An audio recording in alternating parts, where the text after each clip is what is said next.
When I'm writing tests, I almost always, for my feature tests, use the RefreshDatabase trait. It's great. It keeps the data clean between each test, and it prevents what I really don't like are flaky tests. So it's something very useful, and I use it widely. I would say 99.99% of my feature tests have that RefreshDatabase trait. But today I want to show a situation where you can run into an issue related to that trait. So let's take a look at a test here.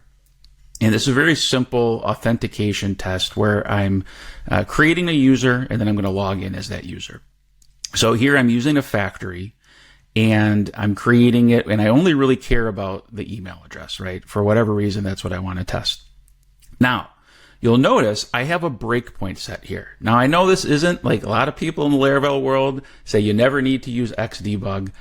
I don't use it a lot, but there are times where I find it to be a useful tool, where just dying and dumping doesn't give me the granularity I want or the ability to sort of explore a scenario. Debugging lets me do that. But notice what happens. If I put a breakpoint here and I debug this test, right? So I should expect that there's going to be one user in my database. So I have a query set up here. If I run this, what do I get? Look down here, 0 rows. Now, if we stop and think about this, it makes sense. I just explained we're using the RefreshDatabase trait. And one of the way it works to keep our data nice and clean between each test is it wraps each test in a database transaction. So before my test method starts, it opens a transaction in the database. In this case, I'm using MySQL. And then after the test completes, it just rolls back that transaction. So anything that happened in my test, creating records, editing records, deleting records, all of that, the slate is wiped clean, but it actually was never committed to the database in the first place. And that's what I'm running into here.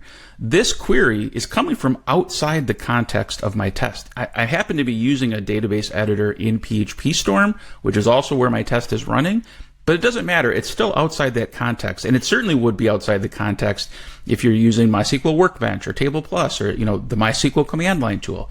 So how do we fix this?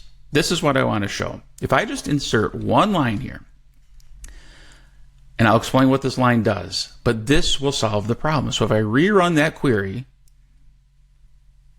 now look at, I get my one result. There's Guy Smiley.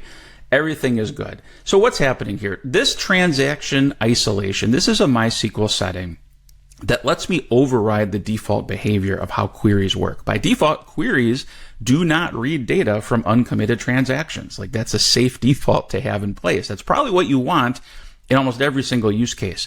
But in this one use case, I'm saying, no, listen, I want to read uncommitted.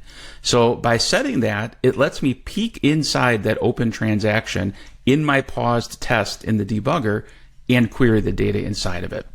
One last thing I want to point out, these two @ signs at the front of it, this is a scoping mechanism. So I'm only changing this transaction isolation for the very next query. I'm not changing it for my whole database session. I'm not changing it for the entire database server. Depending on how you structure that statement, it could have a wider scope. This is the safest, cleanest scope to use. And then one last thing I'll show. This approach is universal. You can use it in any editor. In PHP Storm, and I'm guessing maybe in your database editor of choice, I also have a UI option, right? I can just come in here and I can pick read uncommitted. And if I run this again, it still shows it to me. Whereas if I set it back to, I think it was at repeatable read, now it goes away. So something to keep in mind. I didn't want to make this too tool specific, but I also wanted to point it out since that's probably an easier thing to do than trying to remember the scoping and the MySQL setting and is read uncommitted, does it have a dash or not? So maybe there's an easier way to do it, but the approach I showed is universal and will work everywhere. So keep this in mind. I don't use this very much at all, but it's nice to know it exists when you run into a situation where it's important.